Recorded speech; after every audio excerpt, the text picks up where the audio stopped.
paz do Senhor, que bênção, que alegria estarmos aqui, para juntos aprendermos mais um pouco dos caminhos do Senhor, né? Sermos fortalecidos espiritualmente através da Palavra de Deus, com esse projeto aqui da Escola Bíblica Dominical, né? Na sua casa. Amém?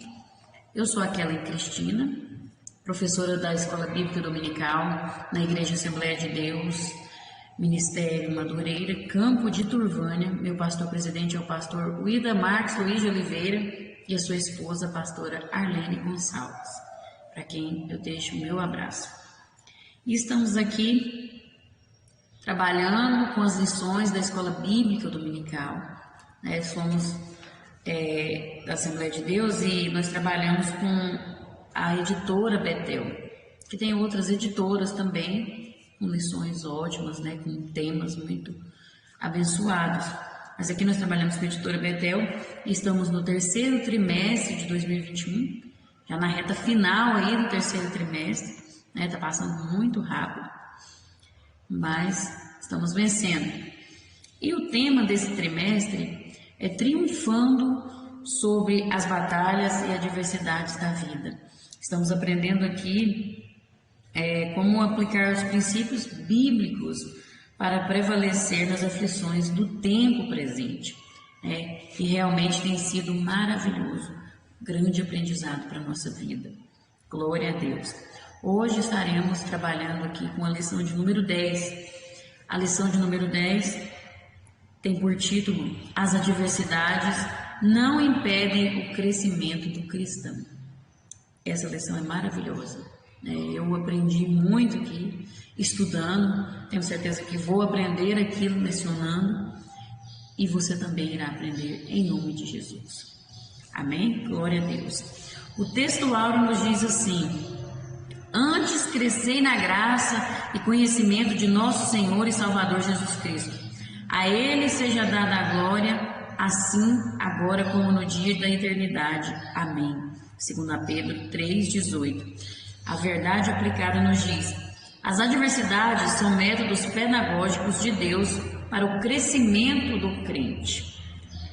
E os objetivos desta lição são estes: explicar o contexto de Paulo em Tessalônica, apresentar as ações de Deus em meio às adversidades e ensinar que o crescimento espiritual vem com as adversidades. Amém? Vamos estar lendo texto de referência, citado aqui na nossa revista, que está lá em 1 Tessalonicenses, capítulo 1, os versículos do 7 ao 10. Mas é importante você ler também todo o livro de Tessalonicenses, né? Eu aconselho você a ler 1 Tessalonicenses e 2 Tessalonicenses, e também a ler no livro de Atos, o capítulo 17, meditar nesses textos para ter um melhor entendimento dessa lição, uma compreensão maior, né, do contexto ali que Paulo estava.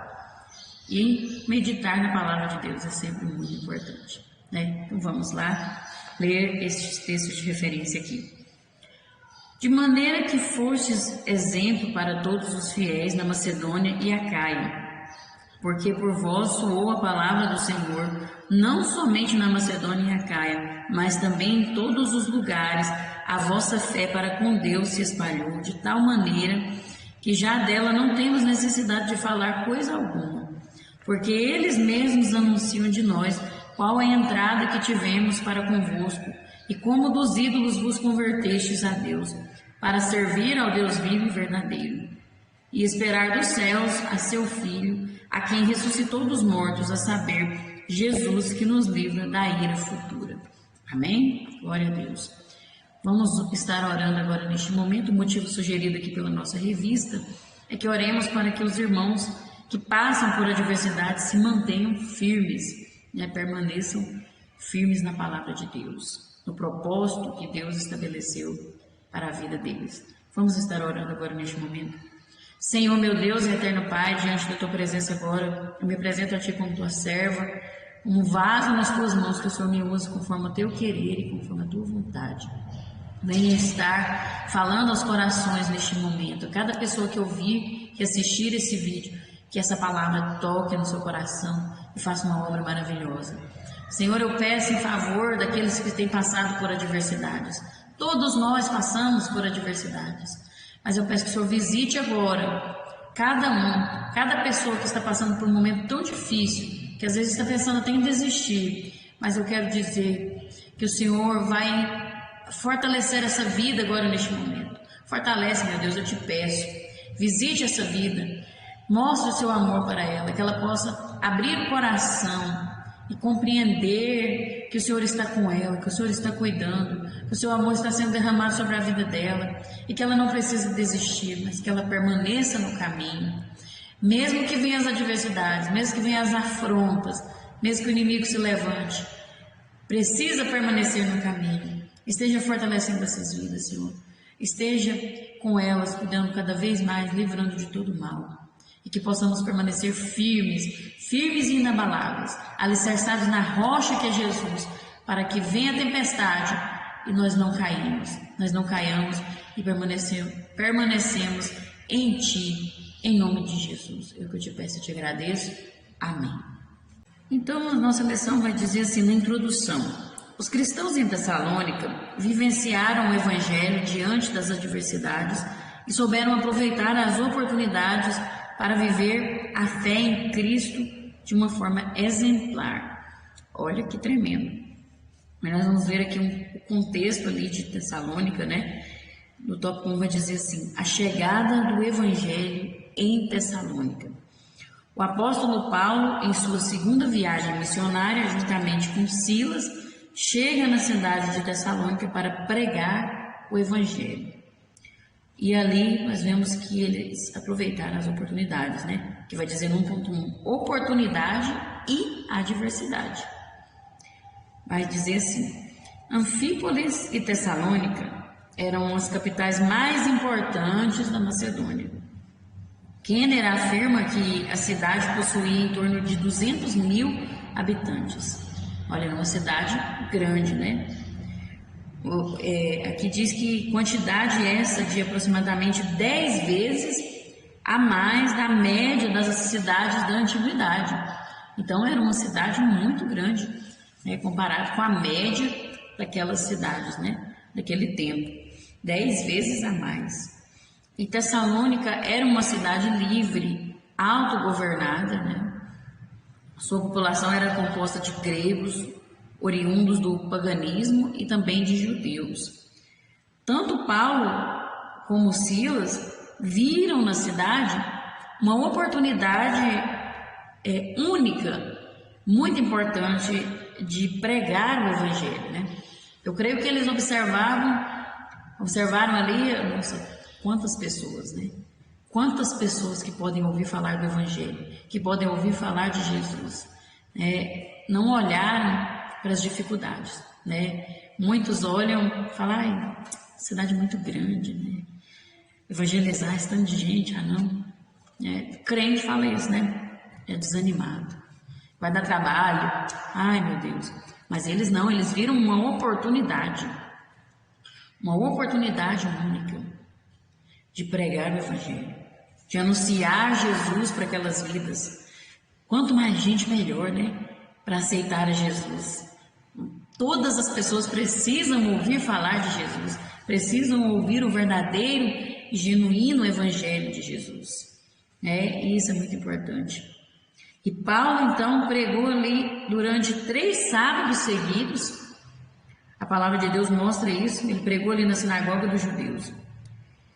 E algo tremendo aconteceu, né? Foi maravilhoso.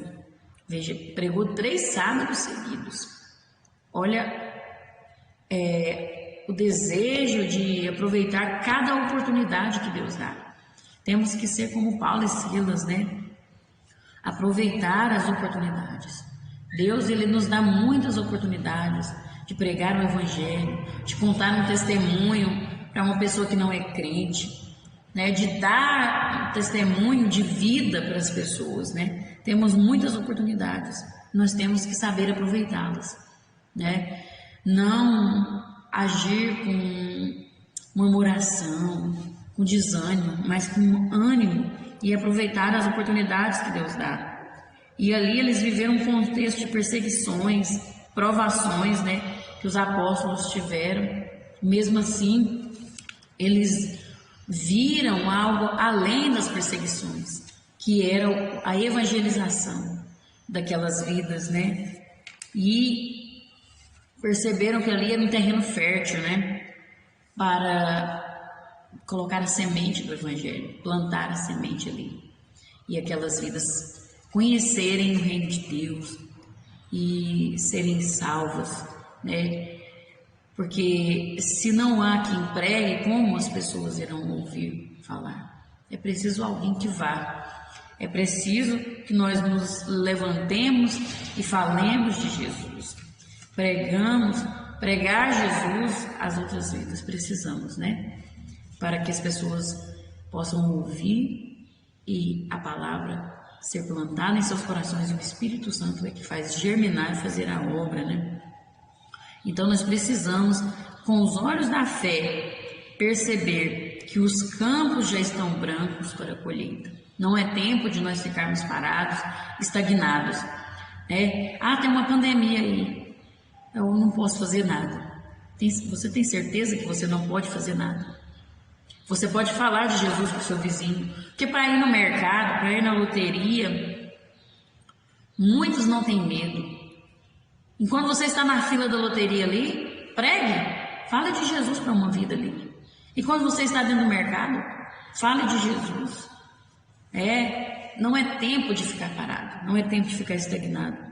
É preciso nós irmos à seara. A seara está aí. Precisamos pregar. É você que decide se diante dos problemas, se diante das tribulações, você vai ficar se lamentando, murmurando, ou se você vai aproveitar a oportunidade que Deus está dando.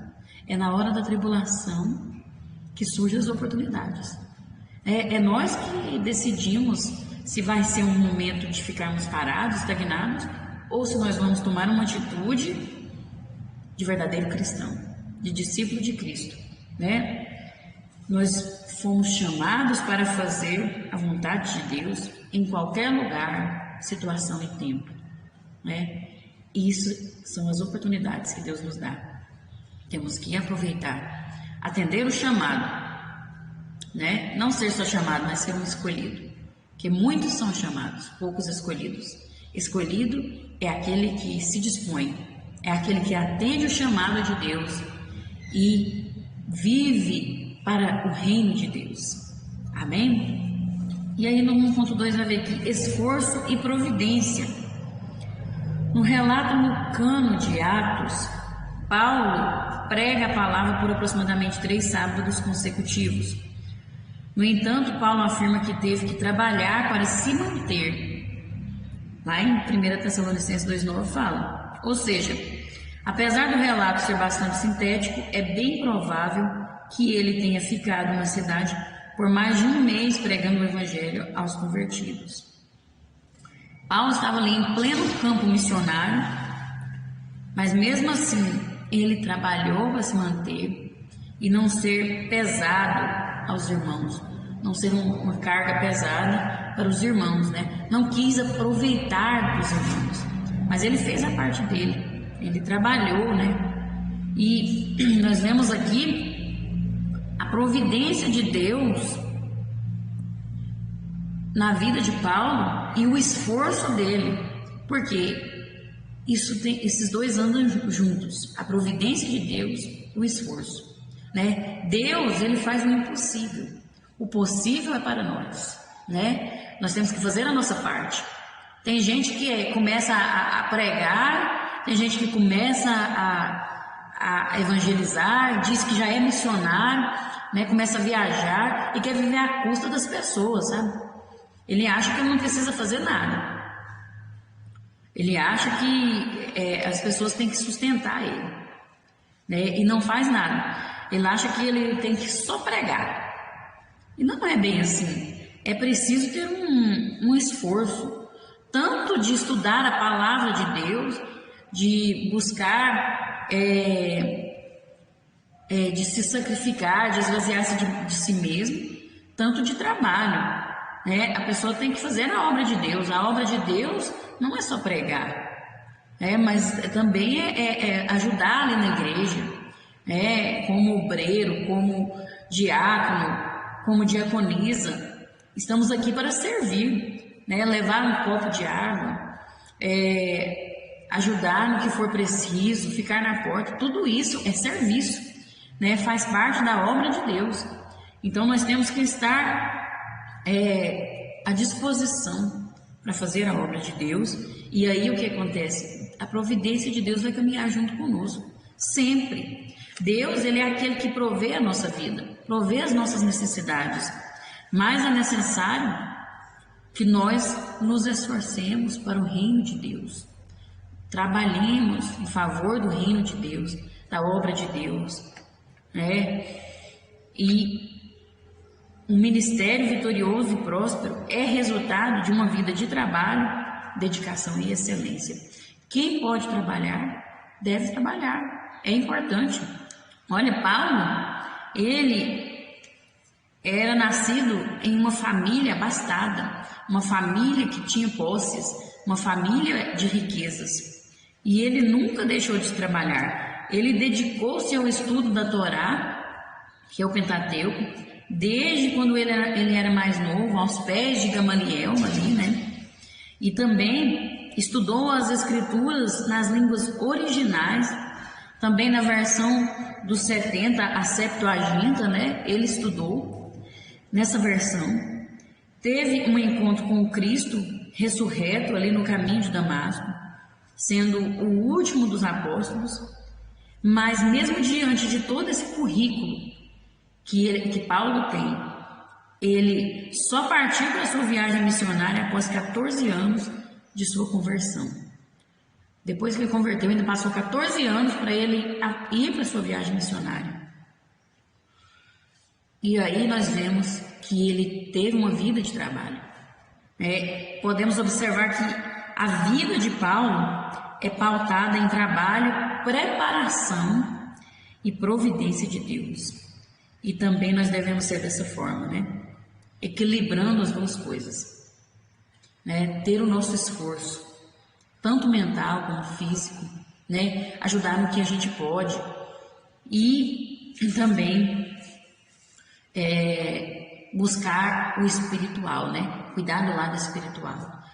Olha, se preparar em todos os sentidos é preciso, porque aí nós vamos vivenciar a providência de Deus nas nossas vidas, mas nós temos que fazer a nossa parte, Não devemos esquecer disso, amém? No 1.3 vai falar que as tribulações não impedem o agir de Deus, aleluia, isso é verdade.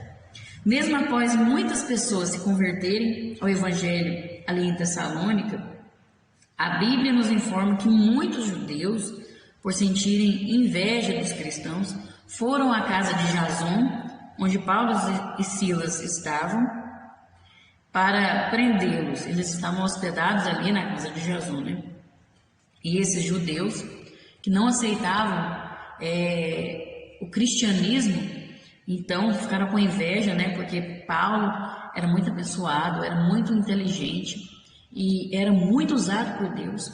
Então foram ali atrás para prendê-los. E a multidão perseguiu eles ali, que eles tiveram que sair escondidos durante a noite da cidade, porque a perseguição era terrível. Mas, mesmo com tudo isso, a semente foi plantada ali em Tessalônica, E a igreja ali se tornou de tal modo grande naquela cidade que o apóstolo escreve 2 epístolas corrigindo concepções doutrinárias erradas acerca da volta de Cristo e outros assuntos, que nós vemos ali, 1 Tessalonicenses, 2 Tessalonicenses, Foi uma igreja que cresceu, a igreja ficou grande, mesmo diante das perseguições, mesmo diante das tribulações, da inveja ali dos judeus. E nós vemos que ninguém pode impedir o avanço do reino de Deus e da igreja, pois a palavra é como uma semente, Você planta, né? E aí depois cresce e vira uma árvore grande que serve que dá fruto, que serve de sombra, que serve de ninho, né? Ali para os pássaros, morada para os pássaros. Então, é assim o reino de Deus. E nada pode impedir o agir de Deus, né? A igreja já sofreu muito perseguições desde a época dos apóstolos, né? Foram perseguidos até por Paulo antes, né? Que era Saulo, perseguiu os cristãos. E a igreja só cresceu. Por quê? Porque nada impede o agir de Deus. Nada. Não adianta o inimigo se levantar, não adianta políticos, leis, tentarem criar leis para parar a igreja. Não vai prevalecer. O propósito de Deus aqui na terra para a igreja vai continuar sendo o mesmo. E nós não precisamos temer o que pode vir a acontecer ou não. Não precisamos temer. Porque o propósito de Deus é o que prevalece. Né? Tem muitas pessoas que têm medo, né? Nossa, nós vamos ser perseguidos. O político tal, e fala de político que tem que votar em tal e tal e tal. É muito importante nós orarmos, termos um direcionamento de Deus, né? Quem tem comunhão com Deus tem um direcionamento sobre quem votar, sobre essas coisas. Nós não precisamos temer isso. E outra coisa, a igreja nunca vai ser aceita nessa terra. Nós não somos desse mundo. Sempre vai ter perseguição, sempre vai ter tribulação. Temos que entender isso. Mas Jesus disse que as portas do inferno não prevalecerão contra a igreja do Senhor. Não há de prevalecer. Pode vir o que vier, não vai prevalecer. Muitos morreram decapitados, torturados, mas estão lá na glória, porque nós estamos aqui de passagem. E enquanto estivermos aqui, vai ter tribulações, vai ter perseguições, mas o propósito de Deus para mim e para a sua vida vai prevalecer. Mas nós precisamos permanecer nele. Amém? Glória a Deus. Que possamos, então, entender essa palavra e aplicar em nossas vidas. No tópico 2, diz assim: cumprir a missão em meio às adversidades. Vemos no ministério dos apóstolos que a missão nunca foi fácil e que, na verdade, a adversidade fez parte do ministério deles. Então, nós temos que entender que vai fazer parte da nossa também. Faz parte da nossa vida. Mas temos que continuar firmes, cumprindo nossa missão, o propósito de Deus para nossas vidas. No 2.1 vai dizer assim: a grande perseguição em Jerusalém. A Bíblia afirma em Atos 8, 1 ao 4, que uma grande perseguição se levantou contra a igreja em Jerusalém. Não obstante, devemos nos atentar que tal perseguição aconteceu com um despertamento de Deus para a sua igreja. Veja, foi quando Saulo, perseguiu a igreja, Estevão ali foi morto, e aí começou aquela perseguição contra os cristãos, dos judeus contra os cristãos. Despertaram eles, porque eles começaram a pregar mais ainda, e começaram a levar o evangelho, e vidas foram se convertendo, e a igreja foi crescendo. Veja que foi um despertamento para a igreja. E nós podemos observar que Jesus foi guiado pelo Espírito ao deserto para ser tentado pelo diabo. Até Jesus passou pela tribulação, passou por tentações, passou por perseguições, foi caluniado, foi injuriado. Jesus. Agora, nós estamos isentos disso? Não. E o que nós podemos sermos por amor ao Evangelho é pouco ainda comparado com o que Jesus passou. Tudo que nós sofremos ainda é pouco.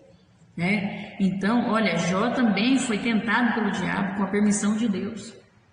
E tudo isso serviu para o crescimento de Jó.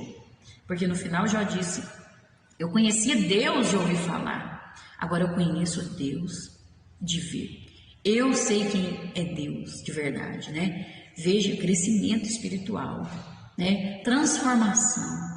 Isso é maravilhoso, né? As provações acontecem em nossas vidas para nos ensinar e nos transformar, para nos edificar, para que possamos crescer espiritualmente, né? Era necessário que a igreja ali em Jerusalém saísse de sua zona de conforto e viesse a fazer o ide do Senhor, porque eles estavam estagnados, né? Estavam já, não tá bom desse jeito, né? Agora nós já sabemos que Jesus Cristo é o Salvador, né? Morreu por nós.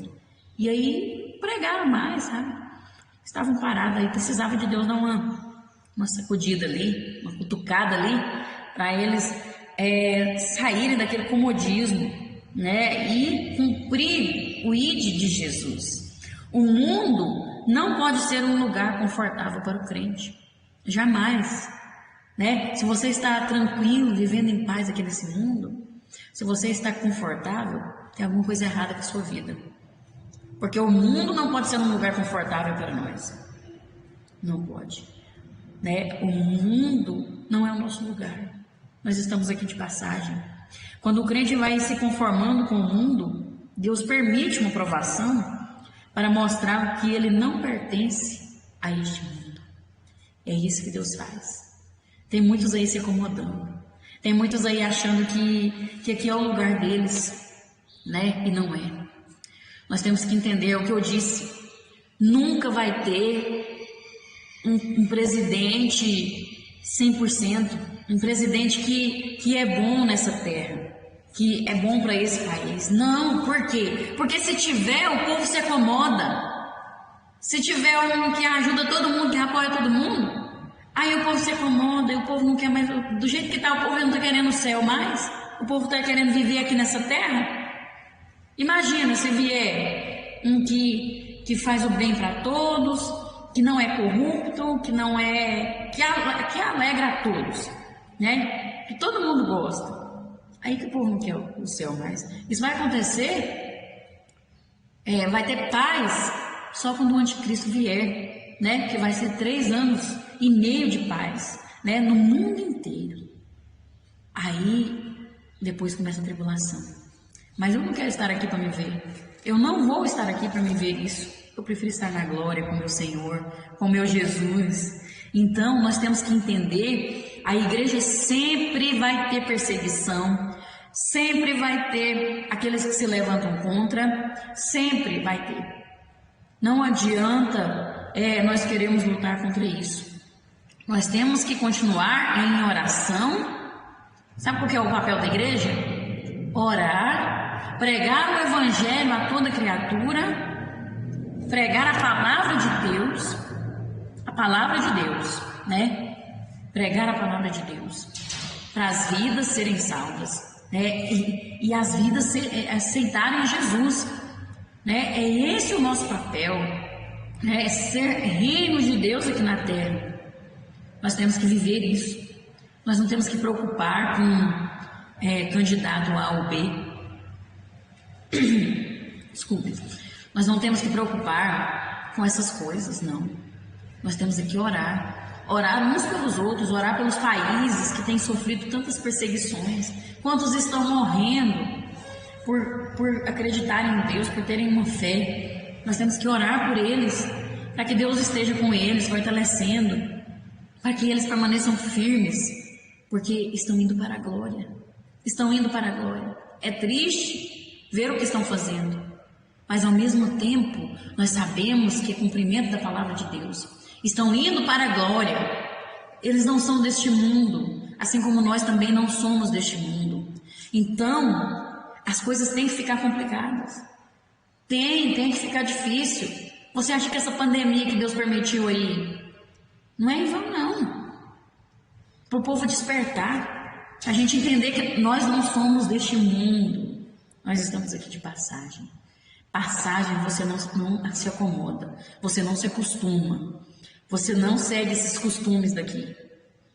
Você ama as pessoas, mas você não segue os costumes dessas pessoas aqui do mundo. Na verdade, eles que têm que aprender os nossos costumes, que é baseado na palavra de Deus. Então, que possamos entender que as perseguições, as tribulações, tudo de ruim que acontece nessa terra serve de despertamento para nós pregarmos o Evangelho e para nós buscarmos santificação para que possamos ir para a glória, encontrar com o nosso Deus e descansar e viver eternamente com o Senhor. Amém? Lá no tópico 2.2 vai dizer assim: os Tessalonicenses, exemplo de fidelidade. Paulo afirma em 1 Tessalonicenses 1, do 4 ao 7, que os Tessalonicenses se tornaram exemplo para os irmãos, tanto na Macedônia quanto lá na Acaia. Eles se tornaram dignos de serem imitados, pois apesar dos sofrimentos, eles receberam a palavra de Deus com alegria e se tornaram imitadores do apóstolo, assim como ele era do Senhor. Olha que tremendo, né? Receberam a palavra em meio às perseguições, porque os judeus continuaram perseguindo aquela igreja, mas eles receberam a palavra. Receberam a palavra e aplicaram ela em suas vidas. Seguiram o exemplo de Paulo, e Paulo é o que? Exemplo de Cristo. Sede meus imitadores, como eu sou de Cristo. Paulo disse isso. E ser exemplo é ser alguém que se pode espelhar, né? Você olha e espelha aquela pessoa. Não quero ser como essa pessoa. E procura viver como aquela pessoa, porque você vê o caráter de Cristo na vida daquela pessoa. Mas se você não está vendo o caráter de Cristo na vida das pessoas, não olhe para Jesus. Busque a palavra de Deus. Olhe para Jesus e seja exemplo de Cristo, né? Se espelhe em Cristo. Nós devemos seguir os passos do Mestre, viver uma vida como Ele viveu e amar como Ele amou. Será que nós estamos amando como Cristo amou? Como Cristo ama? Será que nós estamos vivendo como Ele viveu aqui nessa terra? Será que nós estamos vivendo isso? Não é fácil, mas também não é impossível, né? Nós temos que fazer a nossa parte, esforçar, esvaziar de nós mesmos, dar lugar para o Espírito Santo. Porque se o Espírito Santo estiver em nós, aí nós vamos viver como Cristo viveu. Isso é uma realidade. Jesus disse que nós seríamos reconhecidos como discípulos dele se nós nos amássemos uns aos outros. Ele disse na sua palavra que nós seríamos reconhecidos. As pessoas têm que ver em nós que nós somos discípulos de Cristo quando nós amamos uns aos outros. Nossa, aquela pessoa lá, olha, fez um mal para ele, mas aquela pessoa está orando, orou, perdoou, perdão, porque quem ama perdoa, né? E aí a pessoa vê e fala: nossa, aquilo ali é crente mesmo. Olha, aquela pessoa ali é crente. Será que as pessoas têm olhado para nós e têm falado isso? E têm visto isso em nossas vidas? Precisamos meditar, né? Ser exemplo como foram os Tessalonicenses, né? Nós somos chamados para sermos discípulos de Cristo. Ainda hoje, né? Temos esse chamado. Precisamos ser discípulos de Cristo. E o discípulo de Cristo vive uma vida pautada nos ensinamentos do seu mestre, e um dia será semelhante a ele. Mas nós precisamos viver nos ensinamentos do mestre. Onde? Como que eu vou aprender os ensinamentos? Na palavra de Deus, não é? Pega a palavra de Deus, medita nela dia e noite, leia um versículo e fica meditando. Leia um texto hoje. A pastora falou ontem para nós sobre isso. Não é que você vai pegar a Bíblia e ficar o tempo todo ali lendo. Não, mas você lê um texto hoje ou ontem, e aí você vai ficar ali meditando, como o gado, né, que fica ruminando aquele alimento ali, né, o pasto, fica ruminando, né? Nós temos que ser assim também, né? Tá trabalhando, medita naquele texto que você leu, naquela pregação que você ouviu, ora, está naquele momento ali pensando: Senhor, não entendi isso aqui. Espírito Santo, me ilumina agora com essa palavra. Eu quero entender. Se você não entendeu, procura o seu pastor, procura um obreiro, procura alguém que entende, que busca a palavra de Deus, né? E isso é viver uma vida pautada nos ensinamentos do mestre. Você vai aprender os ensinamentos, aí você vai aplicar, viver aquilo que você tem aprendido através da palavra de Deus, né? Nós temos que viver isso. E o apóstolo Paulo afirma que a igreja como um todo deve crescer, se aperfeiçoar e chegar à unidade do conhecimento do Senhor, como pessoas maduras e na altura espiritual de Cristo. Precisamos viver essa verdade, né, para nossas vidas. Em nome de Jesus, amém? Aí no 2.3 vai falar aqui, fé operante, amor operante e esperança paciente, né? Ali os Tessalonicenses tinham 3 qualidades que Paulo evidencia, né? Ali em 1 Tessalonicenses 1:3, ele evidencia essas 3 qualidades que aquela igreja tinha, qualidades importantíssimas para nossas vidas, que era a fé operante, a fé que gera obras, né? A fé que eles colocavam em prática. Eles não só falavam que tinham fé, mas eles colocavam em prática, né? As obras acompanhavam a fé deles. Essa é a fé operante, né? É fidelidade e atitude, né? Ou seja, atitude, obras, fidelidade. Também é uma atitude. Você tem que tomar uma atitude de ser fiel. É na hora da aprovação, é na hora do momento ali que você mostra que é fiel. Então é uma atitude que você tem que ter. É uma obra, né? Então essa fé é operante, porque as obras acompanham, né?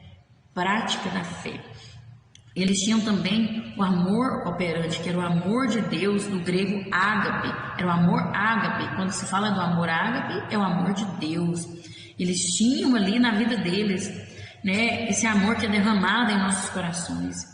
Esse amor, ele desperta em nós o desejo e a vontade de fazer a obra de Deus.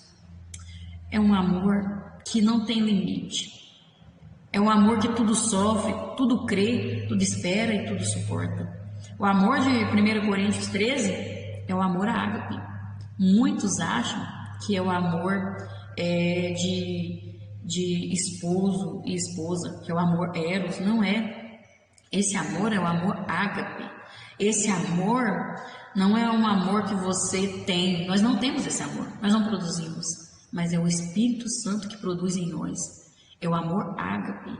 É o amor, esse é o amor que tudo sofre, tudo crê, tudo espera e tudo suporta, né? Nós temos que viver Jesus para ter esse amor em nossas vidas, né? E nós precisamos desse amor, porque esse amor é que nos fortalece para fazermos a obra de Deus, com vontade, com desejo, que não nos deixa desanimado, que mesmo que venha o desânimo, mas logo você se anima, porque o amor de Deus está em você.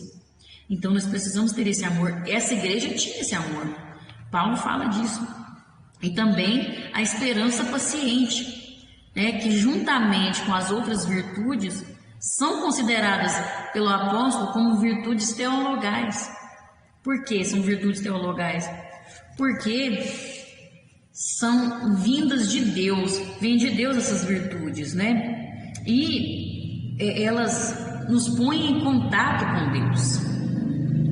Essas virtudes nos põem em contato com Deus, né? E nós precisamos ter essas virtudes em nossas vidas, para termos contato direto com Deus, contato imediato com Deus.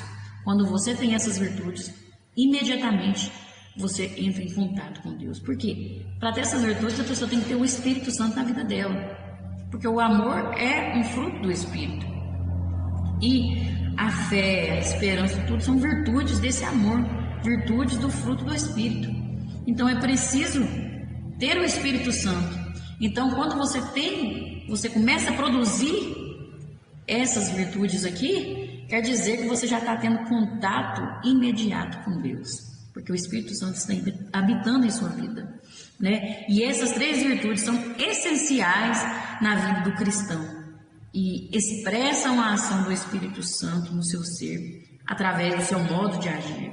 Um coração transformado por Deus exige de nós uma vida transformada. Na verdade, não é nenhuma exigência, porque um coração transformado automaticamente vai produzir uma vida transformada. Então, se a pessoa não tem uma vida transformada, é porque o coração dela não foi transformado. Então, é automático, né? O coração transformado produz uma vida transformada, né? E nós precisamos viver ter essas atitudes, essas virtudes no nosso dia a dia, porque a fé e o amor são atitudes do dia a dia na vida do crente, faz parte do nosso dia a dia. A fé e o amor precisa todos os dias, toda hora, nós precisamos produzir essas virtudes, porque sem fé as barreiras vêm e você para, Sem o amor você não consegue amar o próximo, você não consegue amar a obra de Deus, você não consegue fazer nada. E a esperança é característica íntima, essencial do nosso caráter, do caráter do cristão, porque a esperança você espera com paciência. Esperei com paciência no Senhor, Ele se inclinou para mim e ouviu o meu clamor. Você espera sem murmurar, você espera sem reclamar, você espera com paciência. Essa é a esperança paciente, Você espera a vinda do Senhor, porque Ele vai voltar. E você tem a certeza disso, mas você espera com alegria. Não é murmurando, é reclamando de tudo, reclamando desse mundo. Mesmo que o mundo é tudo de ruim, jaz no maligno, mas você tem alegria da salvação e você sente gratidão pela vida que Deus te deu. Isso é esperança paciente. Que possamos ter essas virtudes em nossa vida, em nome de Jesus. Amém? Tópico 3, adversidades, crescimento e fidelidade. Mesmo em meio às adversidades, Deus apresenta sua fidelidade para com os seus e dá o crescimento na hora oportuna. Deus, Ele sempre vai ser fiel. Ele é fiel, mesmo nós sendo infiéis, mesmo diante das tribulações, Deus continua sendo o mesmo, continua cuidando de nós. E na hora certa Ele age. Ele dá o crescimento, Ele dá a vitória, Ele sabe o melhor momento, Ele sabe a hora certa, Ele sabe todas as coisas. Então, nós precisamos descansar em Deus, E no 3.1 vai dizer assim: consciência de que a palavra é de Deus. Em 1 Tessalonicenses, capítulo 2, versículo 13, existe uma tensão entre a palavra humana e a palavra de Deus. Ali o apóstolo Paulo afirma que a palavra pregada por ele e aceita pelos tessalonicenses não era meramente humana, e sim palavra de Deus. Ele afirma isso. E ali nós vemos que eles receberam a palavra de Deus pregada pelo apóstolo e também receberam a eficácia desta palavra, a eficiência dela, porque foi operado neles de forma eficaz, gerando poder e virtude ali na vida deles. Transformou, foi algo que foi tremendo ali na vida deles. Nós vemos que o poder de Deus operou ali, porque a igreja cresceu, vidas foram transformadas, vidas foram libertas. Então foi um poder eficaz. A palavra de Deus realmente tem poder, e a Bíblia é a palavra de Deus, Ela é viva e eficaz, ela penetra no mais profundo do ser humano e mostra ali os seus erros, e não julga o ser humano como o homem, mas julga de acordo com que a pessoa vai perceber que ela precisa melhorar, Ela vai entender: nossa, eu tenho que ser melhor, realmente eu estou errado, realmente eu sou um pecador, eu sou falho. Isso que a palavra de Deus faz, Ela nos consola, ela nos edifica, ela nos exorta. É isso, a palavra de Deus, ela é eficaz, ela é maravilhosa, E receber a palavra é viver uma vida pautada nela, sem restrições, É você procurar viver verdadeiramente aquilo que a palavra de Deus tem falado. Não é só mais ou menos, não é só aquilo que é mais fácil, não, mas é viver sem restrições, viver verdadeiramente a palavra de Deus, viver ela, porque muitos aceitam da palavra de Deus somente aquilo que é conveniente para si mesmo, não quero, é só aquilo que é mais fácil para mim, é só o que me favorece, o que a palavra de Deus só quer o consolo. Muitos é assim, na hora da exortação, na hora da orientação, aí eles não querem.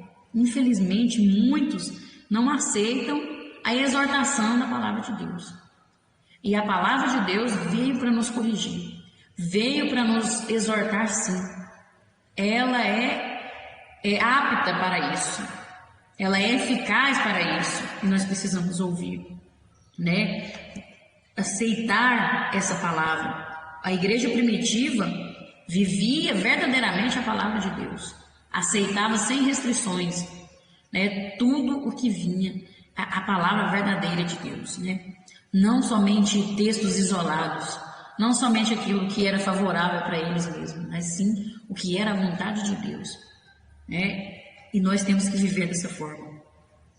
A nossa maior esperança não está na prosperidade desta vida, e sim de uma vida plena no porvir, né? Muitos querem a palavra de Deus somente para bênçãos materiais.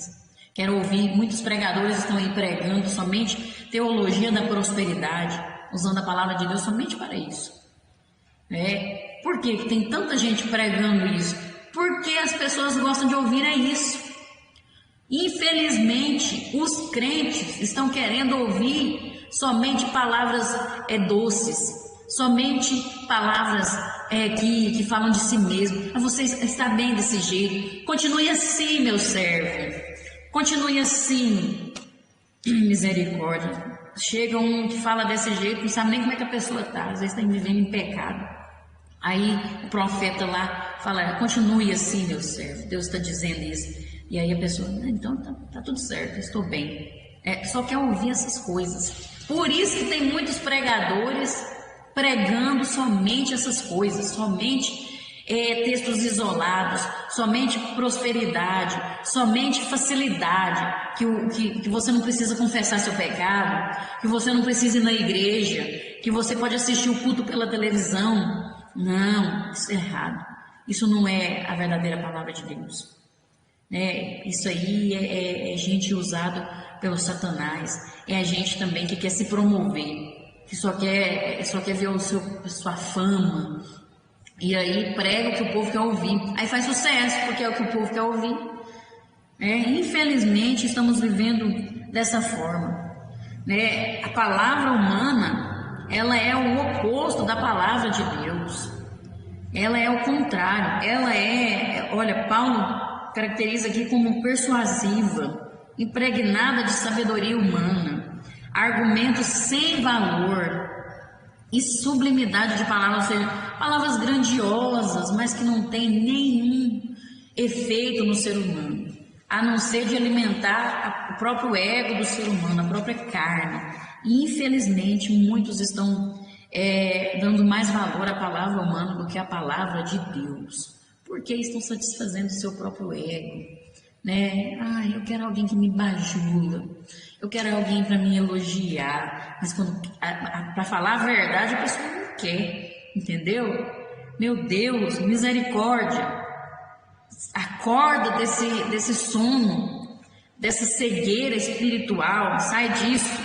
A palavra de Deus tem como seu foco as coisas espirituais, e a palavra humana tem o foco nas coisas temporais e passageiras, coisas aqui que vão passar dessa terra, e não são eficazes na transformação do ser humano. Ela é despojada de valores eternos, não transforma, não muda a vida, não edifica. A palavra humana não faz nada disso. Somente a palavra de Deus, que tem o poder de transformar o ser humano, que tem o poder de perdoar os nossos pecados e de nos santificar. É somente a palavra de Deus. O ser humano não. Por isso que muitas pessoas vão nessas conversinhas e vão adoecendo, vão virando um monte de problema na vida deles, faz piorar em vez de melhorar. Por quê? Porque está confiando na palavra do ser humano, em vez de buscar a palavra de Deus, em vez de ouvir a verdade, em vez de ter mudança de vida, está piorando. Então, que possamos buscar a palavra de Deus, verdadeira palavra de Deus, e não confiar na palavra do ser humano. Que essa pregação da palavra vem sendo desvirtuada pelos valores humanos em uma busca desenfreada pelo ter e parecer, infelizmente, e que possamos sair disso, não confiar nisso, mas confiar na palavra de Deus, mesmo que dói. Às vezes a verdade dói, mas é a verdade que liberta. Conhecereis a verdade vos libertará. Amém? 3.2. É preciso desejar e buscar a vontade de Deus. O apóstolo Pedro faz uma comparação entre o crente com o recém-nascido, lá em 1 Pedro 2,2. Ele conclama que o fiel deve desejar ardentemente o leite espiritual. Termo já utilizado por Paulo também, né? Ali em 1 Coríntios 3,2 e também em Hebreus 5,13. Então faz uma comparação ali do leite com o alimento espiritual. O leite, ele é o alimento fundamental, básico na vida daquele que acabou de nascer, né? Do bebê ali, do recém-nascido. É um alimento fundamental, porque tem todos os nutrientes que o nosso corpo necessita. Então, ele é fundamental na vida do recém-nascido. E é comparado com a palavra de Deus. Porque, assim como o bebê que acabou de nascer, nós também, quando aceitamos a Jesus, somos como recém-nascidos, né? Nascemos novamente pelo Espírito Santo, porque a nossa natureza, o nosso velho homem morreu e nasceu uma nova criatura em Cristo Jesus. Então, aí nós somos como recém-nascidos e precisamos do leite, precisamos do alimento que é fundamental para nossas vidas, que é um leite, comparado com o leite, né? Porque é fundamental, ele é essencial para a nossa vida espiritual, né? E vai nos alimentar, vai nos fortalecer, né? Deus, ele nos mostra aquilo que ele é através desse leite, né, espiritual. Que leite é esse? É a palavra de Deus. A palavra de Deus é um alimento para nossas vidas. O bebezinho, ele deseja aquele alimento, deseja aquele leite. E assim também nós temos que desejar esse alimento, desejar buscar a vontade de Deus, né? E nós devemos sempre estar orando, querendo que a vontade de Deus seja realizada plenamente em nossas vidas, plenamente em tudo. Sempre orar nesse sentido, buscar querer esse alimento, buscar a palavra de Deus, né? E aí Deus nos revela através da sua palavra, né? E se torna manifesto o seu querer e não a vontade humana prevalece. E nós temos que entender também que como o bebê cresce e seu alimento se torna mais consistente com o tempo, até ele conseguir comer um alimento forte, mas sem ser líquido, um alimento consistente, uma comida, uma refeição, né? Ele vai chegar ao ponto de comer uma refeição. Nós também crescemos espiritualmente em Deus, e aí nós temos que entender que aí nós não precisamos mais do leite, porque tem gente que já é crente há tantos anos na igreja e o pastor tem que ficar falando aquelas palavras para ele, aquele leitinho ainda, porque se der uma comida mais forte, ele engasga, não dá conta. Infelizmente tem muitos crentes desse jeito que não suporta a verdade, a palavra de Deus, tem que estar sempre lhe dando um leitinho. Não, irmãos, nós temos que crescer espiritualmente, nosso crescimento não para. E aí, a partir do momento que vamos crescendo, o alimento vai ficando mais consistente. Aí nós temos que ouvir uma palavra dura, uma palavra que vai de encontro, nos confronta os nossos erros, nossos defeitos, para que nós possamos melhorar. Não é só ficar no leitinho também não, né? Querer buscar a vontade de Deus. E buscar a vontade de Deus é crescer espiritualmente e receber um alimento mais consistente, né? Não só ficar no leitinho ali, né? Se liberte disso, cresça, né? Não é criança mais não, agora nós estamos crescendo em Cristo, amém? E no 3.3 é preciso saber lidar com os sofrimentos. Os crentes em Tessalônica sofreram por amor ao Evangelho. No entanto, eles permaneceram firmes diante das adversidades. O apóstolo Paulo também afirma que não devemos nos atentar para as provações, pois elas são pequenas e passageiras. Talvez alguém vai falar, mas você não está passando pelo que eu estou passando, para dizer que é pequeno, que é leve, mas comparado com a glória que nos espera, é pequeno. É pequeno demais comparado com o que nos aguarda, que vai falar, ó. Aqui, ó. Elas são pequenas e passageiras, pois as tribulações do tempo presente não são de se comparar com a glória que há de ser revelada. Não tem nada que se compare com o que nos aguarda, com a eternidade com Deus. Tudo é pequeno comparado com isso. São provações que passam. Depois você vai pensar, nossa, eu não imaginei que ia passar tão rápido. Ou, nossa, passou, né? Estava tão difícil, mas passou. Eu venci. Por quê? Porque você teve a presença de Deus na sua vida. Você teve o alimento que precisava. Né? Para lidar com os sofrimentos é preciso estarmos alimentados da palavra de Deus, porque ela nos fortalece, né? E não é só o leitinho, não. Por isso que eu estou falando aqui que é importante você ouvir palavras duras, palavras que nos confrontam, para nós estarmos preparados para quando vier o sofrimento, nós resistirmos, né? E aí o espírito nosso se renova diariamente, se renova. E aí nós somos fortalecidos. Essas coisas que nós passamos aqui é tudo passageiro. E lá no céu é eterno. Então não tem comparação, não se compara, né? Não tem como viver uma vida sem tribulações, mas podemos vivenciá-las sabendo que podem contribuir para o nosso crescimento e fortalecimento da fé. Mesmo que seja difícil, mesmo que esteja pensando em desistir, você está pensando em desistir, não desista. Continue firme no caminho que é Jesus. Continue indo para a igreja, continue adorando, continue orando, continue lendo a palavra de Deus. Porque muitas vezes nós passamos por tribulações. Quantas vezes eu passei, quantas vezes eu pensei em desistir, quantas vezes eu ajoelhei no meu quarto e falei, Senhor, eu não consigo mais. Eu não consigo, não suporto mais essa provação. Eu não consigo vencer, eu vou desistir, está difícil, está pesado, mas eu falava para Deus, mas seja feita a tua vontade na minha vida. Senhor, eu não quero desistir, está difícil, mas eu não quero, só que eu não sei se eu consigo, mas eu senti o Espírito Santo em mim, renovando as minhas forças, renovando o meu ser, através da palavra de Deus. Quantas vezes eu venho aqui lecionar essa lição, me arrastando, sem forças, pensando em desistir de tudo. Mas nesse momento aqui, a palavra de Deus me renova.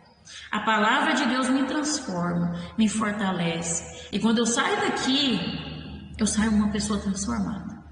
Eu saio uma pessoa revigorada e pronta para a próxima. Pode vir o que vier, eu não vou desistir, porque a palavra de Deus nos fortalece. Jesus Cristo, nós vimos, Ele é suficiente em nossas vidas. Ele nos fortalece, Ele nos ajuda a vencer. E o apóstolo Pedro afirma que os sofrimentos são métodos pedagógicos de Deus para nos ensinar. É a pedagogia de Deus, é a forma que Ele nos ensina. Porque se for assim, nós acomodamos. Se Deus não fizer dessa forma, nós acostumamos com esse mundo. Aí nós ficamos estagnados. É a forma de Deus agir. E Deus conhece como provar cada um. Deus sabe até aonde cada um vai. Deus sabe o que você pode suportar e o que eu posso suportar. As provas nunca são além das nossas forças. Ele sabe até onde nós podemos ir. E é para nos edificar, para nos ensinar, né? Quando é uma prova por amor a Deus. Porque muitas vezes tem provações que nós mesmos procuramos. Quando nós buscamos viver uma vida de pecado, aí nós passamos por tribulações. Aí nós passamos por provações sozinhos. E são provações que nós mesmos procuramos. Mas se nós olharmos e clamarmos a Deus, buscarmos a Deus, serve de aprendizado para nossas vidas também. E nós podemos voltar aos pés de Jesus, confessar os nossos pecados e sermos transformados. Porque aquele que confessa e deixa alcança misericórdia. Então, nós devemos nos alegrar quando passarmos pelas provações, pois elas resultam em recompensas em Deus. Você é recompensado, você é honrado. Quantas vezes eu vi Deus me honrando? Porque eu mereço? Não. Eu sou pecadora demais, eu sou miserável, pecadora, com essa carne podre, essa carne de pecador que não merece nada. Eu não mereço nada. Mas Deus tem misericórdia de mim. E quantas vezes eu vi Ele me honrar? Porque eu busquei honra? Não. Porque eu busquei honrá-lo. Porque eu não desisti, mas eu quis ouvir a palavra da verdade. Doeu. Quantas vezes a palavra veio de confronto com os meus erros? E eu falei, Senhor, eu quero melhorar. Eu não quero permanecer dessa forma. E não foi fácil, mas vale a pena. Vale a pena, sim. Sempre vai valer a pena. Não desista. Permaneça firme. Continue. Clame a Deus por misericórdia. Ore, jejue, busque na palavra de Deus. Mas não desista, porque você vai ver que vai valer a pena. E o Senhor vai te fortalecer. E as provações não é para nos parar, mas é para nós seguirmos em frente e cumprirmos o ID do Senhor com excelência. Amém? São oportunidades que Deus nos dá para crescermos na graça e no conhecimento. Para isso que servem as adversidades. Que possamos olhar com os olhos da fé e ver as oportunidades que o Senhor tem nos dado. Amém? Deus te abençoe, Deus abençoe sua casa, sua família, toda a sua vida. Deus te recompense, Deus recompense cada um que tem orado, que tem intercedido pelo meu trabalho aqui, pela nossa igreja, pelos nossos pastores. Continue orando pelas nossas lideranças, pelos nossos pastores, pela nossa igreja. Ore uns pelos outros, né? Que possamos orar. E Deus abençoe você que tem curtido, compartilhado, você que se inscreveu nesse canal, você que tem acompanhado esse trabalho, você que tem comentado aí. Eu não posso deixar de falar aqui do presbítero Adão, lá do Espírito Santo, que Deus abençoe, né? Sempre ele comenta aí nos nossos vídeos, que Deus recompense a vida dele e toda a sua igreja ali no Espírito Santo. Deus abençoe vocês e até a próxima, se Deus assim nos permitir e se Jesus ainda não tiver voltado, porque ele vai voltar, né? Eis que venho sem demora, guardas o que tem para que ninguém tome a sua coroa, disse Jesus. Amém? Possamos permanecer firmes nessa fé. Amém. Glória a Deus.